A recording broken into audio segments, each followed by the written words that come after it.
Hello everybody and welcome. In this video I'm going to show you how to perform soft reset for your speaker JBL Grip.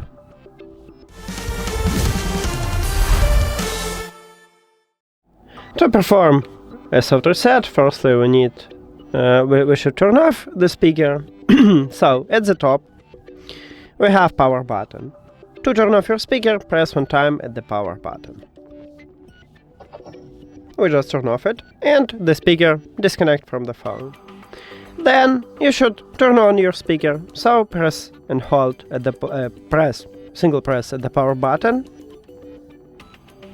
and we just turn on the speaker and reconnect to your phone automatically. Sometimes it happens with all Bluetooth devices that the device don't want to reconnect automatically.